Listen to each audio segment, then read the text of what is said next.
Hello students, in this video we will discuss ALS writing task 1 and we will explain pie charts। यहाँ पे हम इस video में इन to pie charts को explain करेंगे। So I will explain you how to write these two pie charts in the best way by using some important structures। So अगर आप इस मेथड को अपने पाई चार्ट में राइट करते टाइम यूज़ करोगे देन डेफिनेटली आपका बैंड स्कोर इम्प्रूव होगा। सो हमारे पास टास्क कौन सा गिवन है, टू पाई चार्ट्स गिवन है हमारे पास। इस पाई चार्ट्स में हमारे पास कौन सा डेटा गिवन है, books sold in 2001 by categories and data हमारे पास परसेंटेज में गिवन है कि जो बुक्स सेल करी गई थी 2001 में उनकी बुक्स की कैटेगरीज़ के अकॉर्डिंग हमारे पास डेटा गिवन है इस पाई चार्ट में। लाइक टेक्नोलॉजी की 4% बुक्स थी जिनकी सेलिंग हुई थी 2001 में। कुकिंग की 22% बुक्स थी जिनकी सेलिंग हुई थी 2001 में। गार्डनिंग की 13% बुक्स थी। इन्वेस्टिंग की 7% बुक्स थी। साइकोलॉजी की 18% बुक्स थी। पेरेंटिंग की 25% बुक्स थी एंड फैंटेसी की 11% बुक्स थी जिनको कि सेल किया गया था 2001 में। सो बुक्स की कैटेगरीज़ के अकॉर्डिंग डेटा गिवन है। लाइक कौन कौन सी बुक्स थी, लाइक टेक्नोलॉजी की, कुकिंग की, गार्डनिंग की and other books. Next pie chart में हमारे पास डेटा गिवन है बुक बायर्स का, उनकी एज एंड जेंडर के अकॉर्डिंग। लाइक जो मैन थे ओवर 50 मीन्स जिनकी एज 50 प्लस थी उनका डेटा था 12% कि इतने परसेंट मैन थे जिनकी एज 50 प्लस थी उन्होंने इन बुक्स को बाय किया था। वीमेन अंडर 25 कि वीमेन जिनकी एज 25% थे अंडर थी मीन्स 25% से लेस थी उनका डेटा है 14%। सिमिलरली मैन बिटवीन 25 एंड 50 कि वो वाले मैन जिनकी एज 25 एंड 50 के इन बिटवीन थी उनका डेटा था 28%। एंड सिमिलरली ये हमारे पास वैल्यूज़ गिवन है, डेटा गिवन है। सो हम इनको नेक्स्ट स्लाइड्स में एक्सप्लेन करेंगे।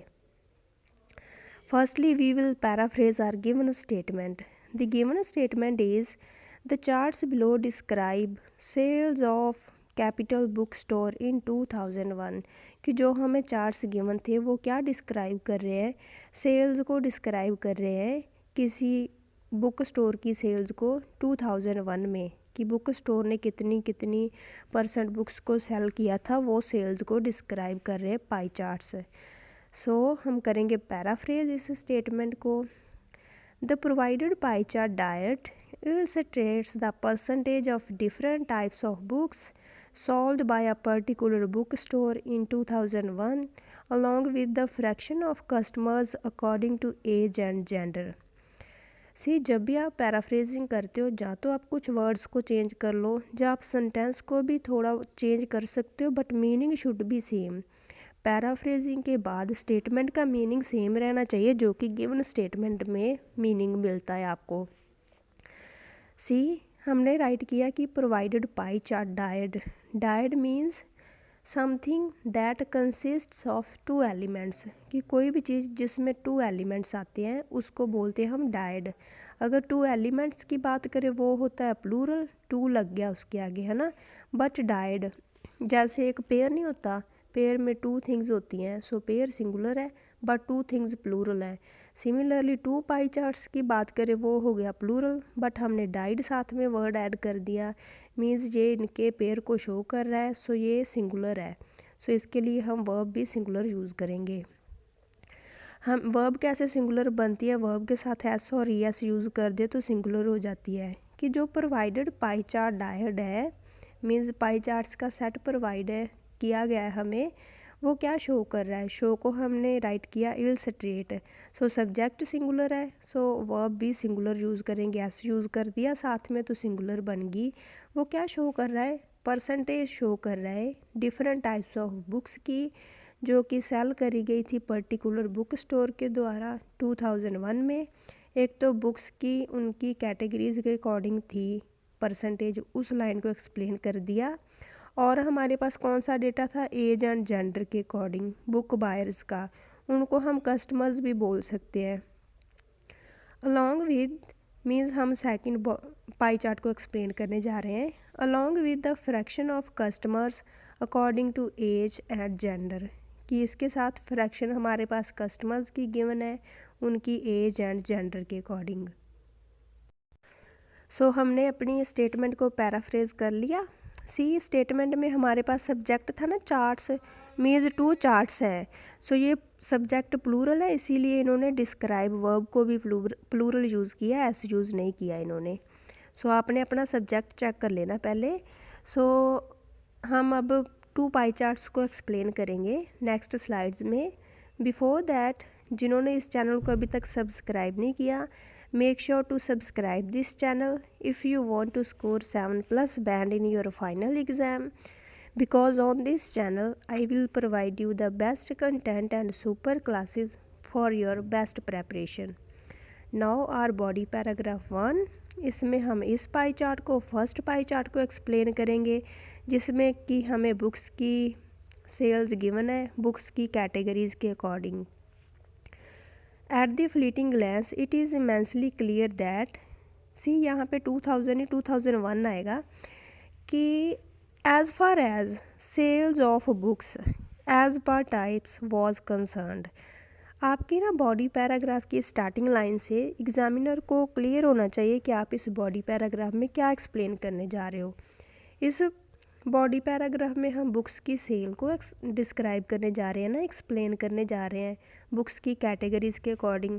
हम कैटेगरीज़ को टाइप्स में भी एक्सप्लेन कर सकते हैं ना, कैटेगरी को और कौन से वर्ड से राइट कर सकते हैं, टाइप्स, कि as far as sale of books उनकी टाइप्स के अकॉर्डिंग कंसर्न्ड थी। सो सेंटेंस पास्ट में राइट करेंगे बिकॉज 2001 पास्ट का ईयर है, सो हमने वॉज का यूज़ किया।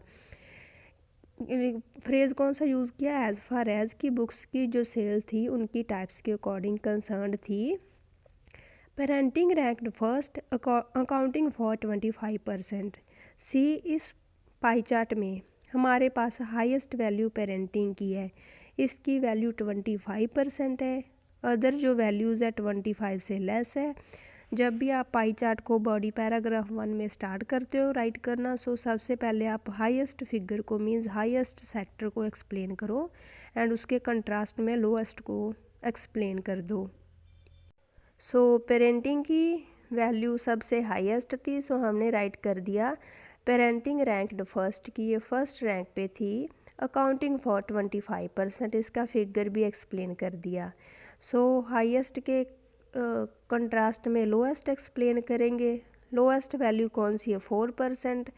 ये कौन सी बुक्स की है, टेक्नोलॉजी वाली बुक्स की। In contrast technological books stood last. So first का कंट्रास्ट में लास्ट ही आएगा ना, कि जो टेक्नोलॉजिकल बुक्स थी वो लास्ट पे थी, इनका फिगर था 4%। सो हमने ब्रैकेट में इसका फिगर भी राइट कर दिया। सी स्टैंड लास्ट की सेकंड फॉर्म स्टूड लास्ट हमने यूज़ करी बिकॉज ऑफ पास्ट के कारण। सो हमने इन 2 सेक्टर्स को एक्सप्लेन कर दिया। नाउ वी विल एक्सप्लेन जो अदर सेक्टर्स हैं उनको एक्सप्लेन करेंगे। As compared to fantasy 2 times more fraction of books sold was of cooking, कि फैंटेसी के कंपैरिजन में जो कुकिंग की बुक्स थी वो उनकी फ्रैक्शन 2 times मोर थी। सी फैंटेसी की फ्रैक्शन कितनी थी, 11%, कुकिंग की है 22%। सो 11 का डबल हुआ और वी कैन से 2 times हुआ कुकिंग का 22। सो हमने राइट कर दिया कि फैंटेसी के कंपैरिजन में 2 times बुक्स की फ्रैक्शन किस केस में थी, कुकिंग के केस में थी। सो इसका फिगर भी राइट करेंगे 11%, 22%। फैंटेसी को हमने फर्स्ट प्लेस पे राइट किया था, इसकी वैल्यू 11%, ब्रैकेट में इसके फिगर को भी फर्स्ट प्लेस पे राइट करेंगे। कुकिंग वाली बुक्स सेकंड प्लेस पे राइट करी थी, सो इसकी वैल्यू 22% थी, उसको सेकंड प्लेस पे राइट किया हमने। Now we will explain next sectors. The proportion of gardening and investment books was 13% and 7% respectively. Respectively का यूज़ कर लिया हमने, यहाँ पे वॉज आएगा कि जो गार्डनिंग एंड इन्वेस्टमेंट वाली बुक्स थी उनका कितना फिगर था, गार्डनिंग का 13% था, इन्वेस्टमेंट का 7% था। सो गार्डनिंग फर्स्ट प्लेस पे राइट किया, सो इसकी वैल्यू फर्स्ट पे 13 फर्स्ट पे राइट करेंगे। इन्वेस्टमेंट वाली बुक्स को सेकंड प्लेस पे राइट किया इस सेंटेंस में, सो इसकी वैल्यू 7% थी। यहाँ पे इसका फिगर भी सेकंड प्लेस पे राइट करेंगे। देन हमने रिस्पेक्टिवली वर्ड का यूज़ किया, इसका मीनिंग फर्स्ट की वैल्यू फर्स्ट के साथ, सेकंड की वैल्यू सेकंड के साथ। सो सारे सेक्टर्स को एक्सप्लेन कर दिया। बचा कौन सा, रिमेनिंग कौन सा है, साइकोलॉजी वाला। The remaining percent of books was of psychology, जो रिमेनिंग परसेंट थी वो कौन सी बुक्स वाली वैल्यू थी, साइकोलॉजी की थी। सो हमने राइट कर दिया। सो फर्स्ट पाई चार्ट को एक्सप्लेन कर लिया हमने BP1 में।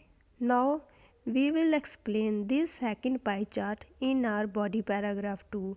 सो उसके लिए हम लिंकर कौन सा राइट करेंगे, moving to second pie chart, और you can write turning to second pie chart, और you can write jumping to second pie chart. इससे एग्जामिनर को क्लियर होएगा कि आप सेकंड पाई चार्ट को एक्सप्लेन करने जा रहे हो।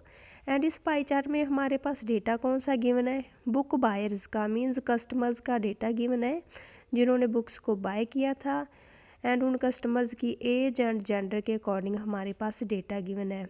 सो हम एक्सप्लेन करते हैं।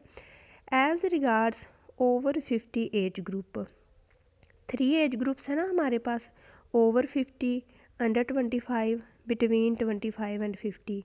ये वाले एज ग्रुप हमारे पास गिवन है 3 मैन के केस में एंड सिमिलरली वीमेन के केस में।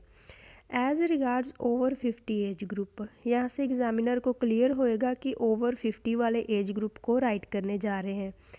The fraction of women stood at 14% as against 12% in case of man.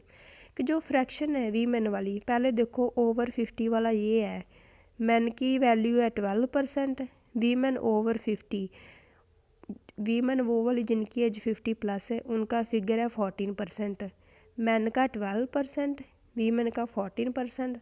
सो हमने राइट किया fraction of women stood at 14%, women की वैल्यू 14% से हमने राइट कर दी।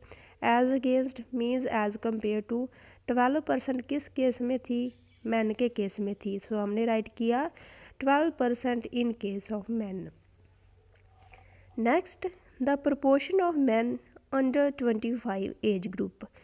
अब हम कौन से एज ग्रुप को एक्सप्लेन करने जा रहे हैं, अंडर 25। अंडर 25 वीमेन की वैल्यू है 14%, मैन की वैल्यू है 9%।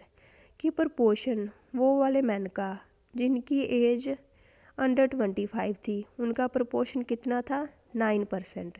सो मैन की वैल्यू थी 9%, हमने राइट कर दी। ये एज ग्रुप है under 25। The corresponding figure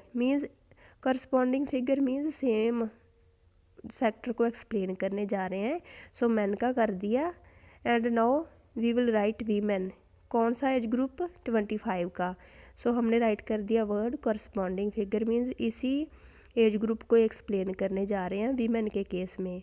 the corresponding figure for women was 14%, women की 14% वैल्यू थी, हमने एक्सप्लेन कर दी। Regarding between 25 and 50 age group, now we will explain this age group कि 25 से 50 तक जो एज थी वो वाला group. Man outnumbered women by 5%। So man की वैल्यू थी 28%, वीमेन की वैल्यू थी 23%। सो मैन की 28% है, मैन की कितनी ज़्यादा वैल्यू है वीमेन से, 5% ज़्यादा है ना। सो हमने राइट कर दिया man outnumbered women, means man की कितनी वैल्यू ज़्यादा थी, 5% थी। कितने के डिफरेंस से मैन ने वीमेन को आउट नंबर किया, 5% के डिफरेंस से। 23 एंड 28 कितने का डिफरेंस है, 5%, मीन्स मैन का इतने % ज़्यादा डेटा था। सो हम इनका फिगर भी राइट कर देंगे, मैन का 28%, वीमेन का 23%। सो हमने अपने BP1 एंड 2 को एक्सप्लेन कर लिया। Now we will conclude this given task.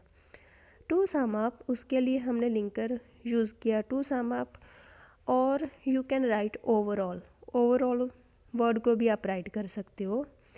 To sum up, it is quite evident that lion's share of books sold was related to parenting. इस केस में हाईएस्ट वैल्यू थी 25%। कौन सी बुक्स थी? Parenting वाली। सो हाईएस्ट के लिए हमने वर्ड यूज़ किया लायंस शेयर, कि लायंस शेयर जो बुक्स की सेलिंग हुई थी उसका लायंस शेयर किससे रिलेटेड था? पेरेंटिंग से। सो इसका हाईएस्ट एक्सप्लेन कर दिया। नाउ इसको, इस पाई चार्ट को भी तो कंक्लूजन में एक्सप्लेन करेंगे ना। हाउएवर, जबकि except middle age group, means middle age group को छोड़ के in all age groups women were more interested in reading, कि मिडल एज ग्रुप को छोड़ के जो अदर एज ग्रुप्स हैं उनमें से जो वीमेन थी वो ज़्यादा इंटरेस्टेड थी रीडिंग में, मीन्स बुक्स को रीड करने में। सी हमारे पास 3 एज ग्रुप थे ना, एक तो 50+ वाला, एक हो गया 25 से जिनकी एज लेस थी, एंड एक हो गया 25 से 50 तक का। मिडिल कौन सा हुआ? ये वाला एज ग्रुप, ये मिड में आता है। ये तो नीचे रह गया, ये ऊपर गया चला, एंड ये मिड में आया। सो इसमें मैन की वैल्यू ज़्यादा है एंड वीमेन की लेस है। सो इसीलिए हमने छोड़ दिया कि इसको छोड़ के एक्सेप्ट दिस एज ग्रुप, जो अदर एज ग्रुप्स हैं ओवर 50 मैन की वीमेन की वैल्यू ज़्यादा है। अंडर 25 में भी वीमेन की वैल्यू ज़्यादा है, फिगर ज़्यादा है। सो हमने राइट कर दिया वीमेन वर मोर इंटरेस्टेड, कि ज़्यादा इंटरेस्टेड थी रीडिंग में। बुक्स बाय की किसके लिए की थी? रीडिंग के लिए करी थी ना, उन्होंने बुक्स को रीड ही किया था। सो हमने राइट कर दिया रीडिंग। सो ये था हमारा task 1। I hope you guys will like this. If there is any query you can post it in the comment section. And जिन्होंने अभी तक इस चैनल को सब्सक्राइब नहीं किया, do subscribe this channel and please like this video, share this video. Thank you.